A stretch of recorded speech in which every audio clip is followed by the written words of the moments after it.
Akashvani presents Morning News.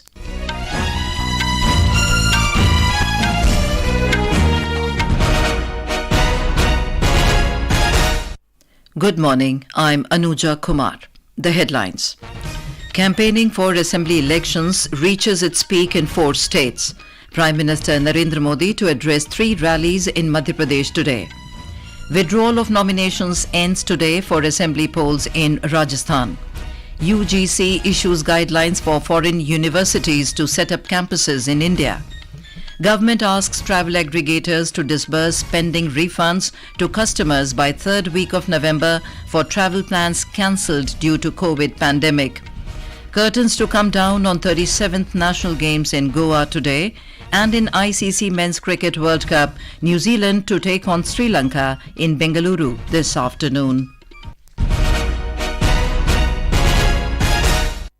And now the news in detail.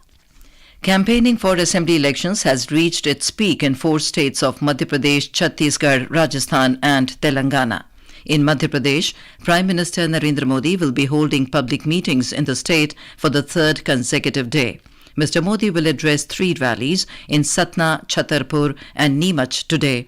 Among other BJP leaders, Union Ministers Nirmala Sitharaman will be attending public meetings in Bhopal and Indore, Smriti Irani in Narmadapuram, Gujarat Chief Minister Bhupendra Patel in Ratlam and Jhabua, and Assam Chief Minister Himanta Biswa Sarma will be campaigning in Rajgarh and Narsingarh districts. From Congress, senior party leaders including Rahul and Priyanka Gandhi will be campaigning in the state today. Rahul will hold rallies and roadshows in Ashoknagar and Jabalpur, while Priyanka will woo the voters in Satna and Rewa districts.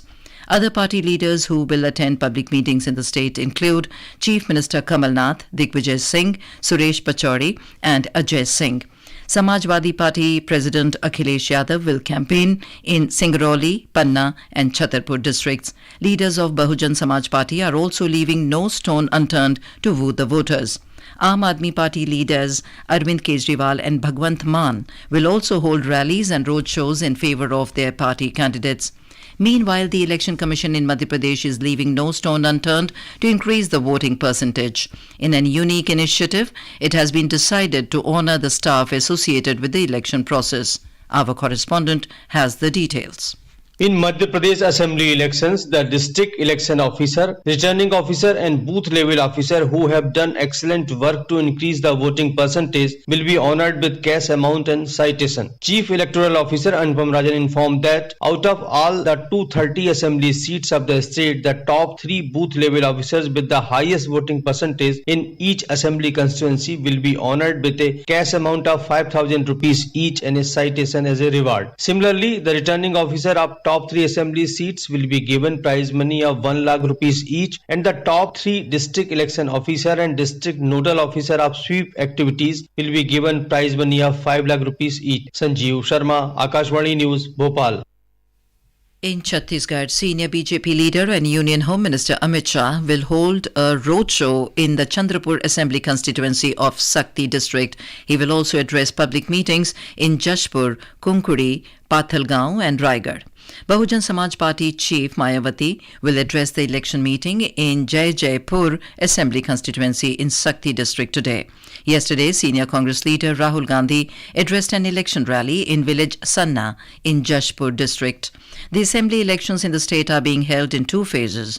Polling for the second phase for the remaining 70 constituencies of a total of 90 constituencies in the state will be held on the 17th of this month.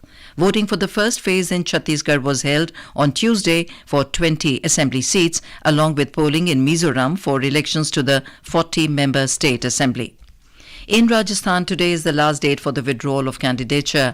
Polling for all 200 assembly constituencies will be held on the 25th of this month. The campaigning has intensified in the state. Prime Minister Narendra Modi will address a public meeting for 8 assembly constituencies in Udaipur today. This is the first visit of the Prime Minister to Rajasthan after the announcement of assembly elections in the state. On the other hand, senior Congress leader and Chief Minister Ashok Gehlot is scheduled to address election rallies in Bamanwas and Neemka Thana Assembly constituency. Party leader P. Chidambaram will also participate in various programs in Jaipur. Our correspondent reports that the BJP and the Congress have put all their might to manage rebel candidates.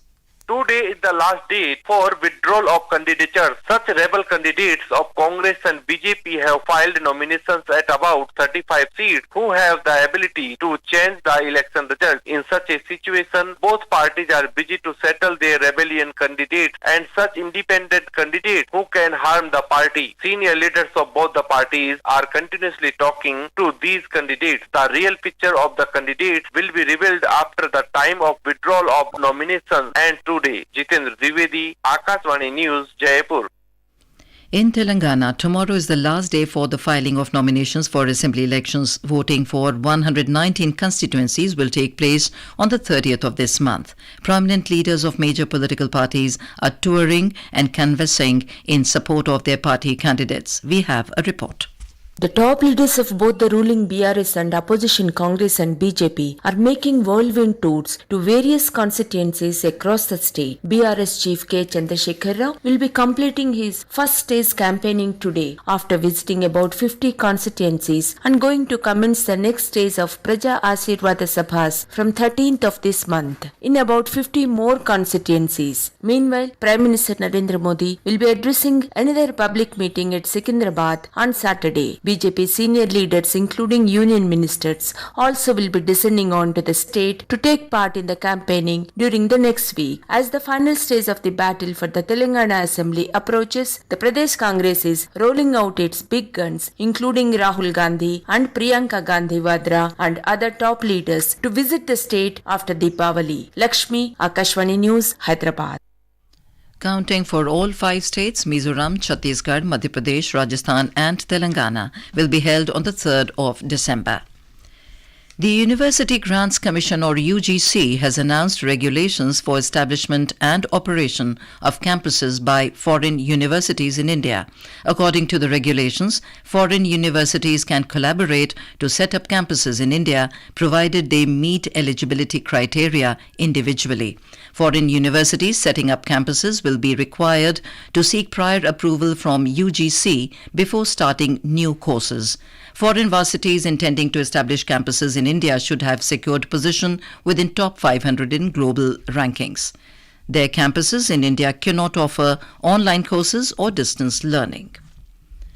Talking to Akashvani News, educationist Sant Kumar Chaudhary said the move will help Indian students to access quality education at a much lower cost without stepping outside the country.